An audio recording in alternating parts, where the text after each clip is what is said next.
Railway துறையில் தமிழர்கள் தடம் பதிப்போம். உங்களுடன் தமிழ் ஐஏஎஸ் அகாடமி.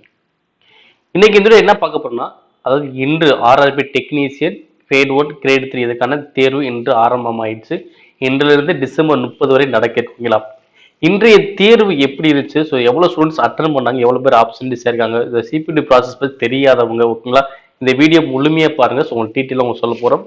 ஸோ நம்மளோட ஸ்டூடெண்ட்ஸ் ஒரு 2-3 பேர் தேர்வு எழுதினாங்க, ஃபர்ஸ்ட் ஷிஃப்ட் செகண்ட் ஷிஃப்ட். அவங்க சொன்ன அந்த தகவல் பேஸ் பண்ணி தான் இந்த வீடியோ கொடுத்துருக்கோம். ஸோ மேக்ஸிமம் நீங்கள் வந்து என்ன பண்ணுங்க பார்த்தீங்கன்னா, ஸோ அவங்க ஃபர்ஸ்ட் செக் பண்ணுறது வந்து பார்த்தீங்கன்னா உங்களுடைய கால் லெட்டர் பிரிண்ட் அவுட் வச்சிருக்கணும், அடுத்து ஆதார். இது 2 தான் மெயினாக கேட்குறாங்க. அதுவும் இல்லாமல் உங்களுடைய ஃபோட்டோ ஓகேங்களா. இது 3மே கம்பல்சரி உங்கள்கிட்ட இருக்கணும் ஓகேங்களா. கால் லெட்டர் பிரிண்ட் அவுட் எடுத்துருக்கணும், ஒரிஜினல் ஆதார் கார்டு, அதுக்கப்புறம் ஃபோட்டோ. இது 3மே கம்பல்சரி இருக்கணும் ஓகேங்களா.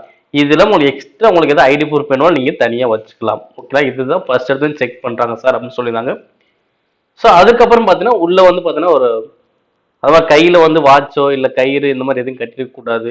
சில இடங்கள்ல வந்து பார்த்தீங்கன்னா இடுப்பு கயிறு ஓகே, அருணா கயிறு, வெள்ளி கயிறு இருந்தாலும் கழட்ட சொல்லுவாங்க. கேர்ள்ஸ்க்குலாம் பார்த்தீங்கன்னா அனைத்துமே ஜுவல்ஸ் எல்லாமே எடுக்க சொல்லிடுறாங்க.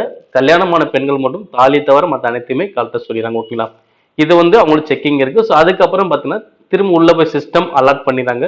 ஸோ அதுக்கப்புறம் அந்த டைமிங் வந்ததுக்கு அப்புறம் உங்களுக்கு தேர்வு வந்து ஸ்டார்ட் ஆகுது ஓகேங்களா. தேர்வு ஸ்டார்ட் ஆனதுல கடைசியில் முடிஞ்சோடனே கரெக்டாக என்ன ஆகும், நீங்க வெளியே வந்துருவீங்க. இது வந்து ப்ராசஸ் ஓகேங்களா.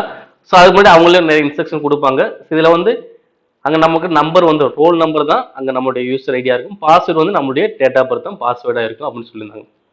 ஓகே, இது வந்து தேர்வு ப்ராசஸ். ஓகே, சிபிடி தேர்வு இப்படி தான் நடக்க போகுது. ஓகே, நீ கிரேட் 1 சிக்னல் போயிடுச்சு, நாளைக்கு வந்து கிரேட் 3 வரப்போகுது, கிரேட் 1 இருக்க போகுது. ஸோ அதனால கரெக்டாக பிளான் பண்ணிக்கோங்க. ஸோ நீங்கள் ஒவ்வொருத்தரும் ரொம்ப ரொம்ப முக்கியமானது என்ன பார்த்தீங்கன்னா, ஸோ அந்த சிபிடி தேர்வை கரெக்டாக அட்டன் பண்ணுங்க, நல்லா ஸ்கோர் பண்ணு, அவ்வளோதான். இப்போ ஆப்ஷன் டிஸ் அப்படின்னு பார்க்கும் பார்த்தீங்கன்னா கிட்டத்தட்ட ஒரு ஸ்டூடெண்ட் சொன்னார், எங்களுடைய சென்டர்லாம் பார்த்தீங்கன்னா நான் ஃபர்ஸ்ட் ஷிஃப்ட் போயிருந்தேன், ஏதோ ஒரு 200 பேர் உள்ள ஒரு இடத்துலயே பார்த்தீங்கன்னா ஒரு 100 பேர் அது கிட்ட தான் இருந்திருப்பாங்க, அதுக்கு மேலே ஆள் இல்லை, இன்னும் நிறைய பேர் இங்கே ஆப்சன்டிஸ் ஆயிருக்காங்க அப்படின்ற விஷயத்தையும் சொல்லியிருந்தாங்க. ஓகே, ஸோ அப்போ பார்த்துக்கோங்க. அப்போ தேர்வு எழுதக்கூடிய மாணவர்கள் ஓகேங்களா, ஸோ நிறைய ஸ்டூடெண்ட் ஆப்சென்ட் ஆகிறாங்க அப்படின்னு சொல்லி பாதி கிட்ட ஆப்சென்ட் ஆகிற மாதிரி இருக்கு. ஸோ இன்னி வரக்கூடியது அது ஆப்சன்டிஸ் குறையலாம், இல்லைன்னா ஆப்ஷன்ஸ் அதிகம் கூட ஆகலாம், எதுவும் சொல்ல முடியாது. ஆனால் தேர்வு உங்களுக்கு வந்திருக்கு அப்படின்னா கண்டிப்பாக போய் எழுதுங்க. ஸோ உங்களுக்கு எவ்வளோ கொஸ்டின்ஸ் கரெக்டாக தெரியுதோ அவ்வளோ தூரம் கரெக்டாக அடிங்க. மேக்ஸிமம் எவ்வளோ இருக்கோ அது வரைக்கும் அடிக்க பிளான் பண்ணுங்க ஓகேங்களா. ஸோ நம்மளுக்கு 10 கொஸ்டின் தெரியுது, மீதி கொஸ்டின் தெரியுது, நம்மளுக்கு எவ்வளோ தூரம் மேக்ஸிமம் தெரியுது அந்த தூரம் ப்ரிப்பரேஷன் வச்சுக்கணும், நல்லா ஸ்கோர் பண்ணுவீங்களா.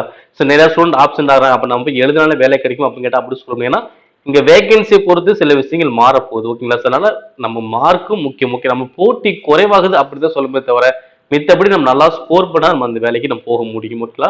சரி, நம்ம ஒரே தேர்வு நம்ம நல்லா ஸ்கோர் பண்ணோம்னா வேலைக்கு போக முடியும், நல்லா மைண்ட்ல வச்சுக்கோங்க. உங்களால் மேக்ஸிமம் கரெக்டாக எவ்வளோ அடிக்க முடியும், ஒரு 60-70 மேலே அடிச்சிட்டிங்கன்னா மேக்ஸிமம் வரதுக்கு வாய்ப்புகள் இருக்கு ஓகேங்களா. ஸோ அப்போ இன்றைய தேர்வு வந்து பார்த்தீங்கன்னா கரெக்டாக தான் கொண்டு போய் சில இடங்கள்ல வந்து பார்த்தீங்கன்னா ஒரு 10 நிமிஷம் கிட்ட கொஞ்சம் முன்ன பின்ன லேட்டாக தான் தேர்வு தொடங்குற மாதிரி தெரியுது அப்படின்னு சொல்லி விஷயம் சொல்லியிருந்தாங்க. ஸோ அதனால அந்த டைமிங் முன்னாடி கரெக்டாக நீங்கள் போயிருங்க. ஸோ ரிப்போர்ட்டிங் டைம் இருக்குது, அந்த ரிப்போர்ட் டைம் கரெக்டாக போயிருங்க. அது மாதிரி கேட் க்ளோசிங் டைமுக்குள்ளே போயிட்டீங்கன்னா நீங்கள் கரெக்டாக தான் பண்ணலாம், நீங்கள் எக்ஸாம் வந்து அட்டன் பண்ணிடலாம் ஓகேங்களா. ஸோ அப்போ தேர்வுகள் அப்போ ப்ராசஸ் எப்படி இருந்தாலும் கண்டிப்பாக நீங்கள் கொண்டு போக வேண்டியது hall ticket, photo, Aadhaar card 3 இருக்குது. இதில் எக்ஸ்ட்ரா உங்கள் ஐடி ப்ரூஃப் வேணாலும் நீங்கள் வச்சுக்கலாம் ஓகேங்களா. ஓகே, ஸோ அப்போ கரெக்டாக இந்த தேர்வு வந்து பார்த்தீங்கன்னா இன்று நல்லா தான் போயிருக்கு அப்படின்னு சொன்னாங்க. ஸோ கொஸ்டின்ஸ் வந்து பார்த்தீங்கன்னா சில தேர்வு கொஸ்டின் வந்து கொஞ்சம் கஷ்டமாகவும் சில கொஸ்டின் வந்து கொஞ்சம் ஈஸியாக தான் தெரிஞ்சு. இப்போ மேக்ஸை பொறுத்தளவுக்கு கொஞ்சம் நம்ம ஆன்சர் பண்ணுற மாதிரி, கொஞ்சம் சில கொஸ்டின் ட்ரை பண்ணுற மாதிரி இருந்துச்சு. ரீசனிங்லாம் கொஞ்சம் நார்மல் தான் அப்படின்னு சொல்லி. அதே மாதிரி பார்த்தீங்கன்னா இந்த கிரேட் 1 அப்படின்னால கம்ப்யூட்டர் பேஸ் பண்ணி கொஸ்டின்ஸ் நல்லாவே கேட்டிருந்தாங்க, ஷார்ட்கட் பேஸ் பண்ணி கேட்டிருந்தாங்க அப்படின்னு சொல்லியிருந்தாங்க. அதே மாதிரி பார்த்தீங்கன்னா இப்போ பேசிக் சயின்ஸ் அண்ட் இன்ஜினியரிங் நல்லாவே கொஸ்டின்ஸ் கேட்டிருந்தாங்க, நம்ம ப்ரிப்பேர் பண்ணாமல் நல்லா ஆன்சர் பண்ண முடியல அப்படின்னு சொல்லியிருந்தாங்க.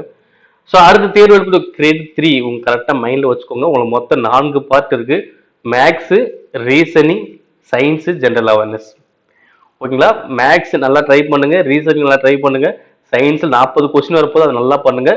அதே மாதிரி ஜென்ரல் அவேர்னஸ் 10 கொஸ்டின் ஓகேங்களா. ஸோ கரெக்டாக பிளான் பண்ணி அடிங்க. உங்களுக்கு ஏதாவது கொஸ்டின் ரொம்ப கஷ்டமான கொஸ்டினாக இருக்கு அப்படின்னா அதை ஃபர்ஸ்ட் வந்து ஆன்சர் பண்ணாதீங்க, பின்னாடி வந்து ஆன்சர் பண்ணுங்க. ஏன்னா டைம் வந்து நம்ம சிஸ்டம்ல எழுதுறதுனால ஸோ டைம் எவ்வளோ வேகமாக போகுது நம்மளுக்கு தெரியாது ஓகேங்களா. அதனால உங்களால் எவ்வளோ தூரம் ஸ்பீடாக அதே மாதிரி அக்யூரஸாக ஆன்சர் பண்ணும்போது அவ்வளோ ஸ்பீடாக அக்யூரஸாக ஆன்சர் பண்ணிட்டே வாங்க. ஸோ ஃபர்ஸ்ட் தெரிந்த கொஸ்டின் வேகமாக ஆன்சர் பண்ணிட்டு திரும்ப வந்து ரிவர்ஸ் வந்து பார்த்தீங்கன்னா தெரியாத கொஸ்டின்ஸ் இல்லை டவுட்டான கொஸ்டின் ஆன்சர் பண்ணுங்க. அது முடிஞ்சு திரும்ப வந்து ரிவர்ஸ் வந்து ஆன்சர் பண்ணுங்க. இது மாதிரி தான் கண்டினியூஸாக போகணும். ஒவ்வொரு கொஸ்டின் முடிச்சு அது போகணும்னு நினைச்சாம டைம் வந்து கண்டிப்பாக பத்தாது. ஓகேங்களா? ஸோ கரெக்டாக பிளான் பண்ணுங்க. இங்கே டைம்ங்கிறது ரொம்ப ரொம்ப முக்கியம். ஓகேங்களா? ஸ்பீடு வேணும், அக்யூரேசி வேணும். ஓகேங்களா? அதை பொறுத்து கரெக்டாக ஆன்சர் பண்ணீங்க. சரி, நம்மளுடைய வீடியோஸ் நீங்கள் வந்து ஏஎல்பியில் வந்து கேட்கப்பட்ட பேட்டர்ன் பேஸ் பண்ணி நிறைய கொஸ்டின் ரிப்பீட்டாக கேட்குற மாதிரி சொல்லியிருந்தாங்க. ஸோ அதையும் கரெக்டாக பார்த்துட்டு போங்க. ஸோ அதே பார்த்தீங்கன்னா ஆர்பிஎஃப் எஸ்ஐக்கான ஆன்சர் கீ விட்டுருந்தாங்க. ஸோ அதுக்கான ஆன்சர் கீ பிடிஎஃப்பும் இன்னும் கொஞ்சம் நேரத்தில் அப்டேட் பண்ணிடுவோம். சில ஷிஃப்ட் கொஸ்டின் நம்ம தமிழில் கிடைக்காம இருக்கு. இங்கிலீஷில் கிடைச்சு பட் தமிழில் நமக்கு கிடைக்கல. ஸோ முடிஞ்ச அளவுக்கு அது கிடைக்க தான் பார்ப்போம். இல்லைன்னா இங்கிலீஷ் சேர்த்து நம்ம அப்டேட் பண்ணிடுவோம். ஸோ பிடிஎஃப்பும் அப்டேட் பண்ணிடுவோம். ஸோ அதே மாதிரி டெக்னீஷியன் தேர்வு எழுதக்கூடிய மாணவன் இன்னும் உங்களோட ப்ரிப்பரேஷன் அதிகப்படுத்துங்க. ஸோ நாளைக்கு இருக்கவங்க உங்களோட ப்ரிப்பரேஷன் அதிகப்படுத்த முடியாது. இன்னும் கொஞ்சம் 1 வீக் அப்புறம் வருது, இல்லை 3 டேஸ் கிட்ட வருது அப்படின்னா ஸோ 1 or 2 டேஸ் இன்னும் நல்லா ப்ரிப்பரேஷன் பண்ணி நல்லாவே உங்களை ஸ்கோர் பண்ண முடியும். அதை பொறுத்து நல்லா ப்ரிப்பரேஷன் பண்ணுங்க. மேலும் இது போன்ற அப்டேட்ஸ்களை உடனுக்குடன் பெற ஸோ டிப்ஸ் தெரிஞ்சுக்கூட நம்முடைய தமிழ் ஐஎஸ் சேனலை சப்ஸ்கிரைப் பண்ணுங்க, ஷேர் பண்ணுங்க. நன்றி.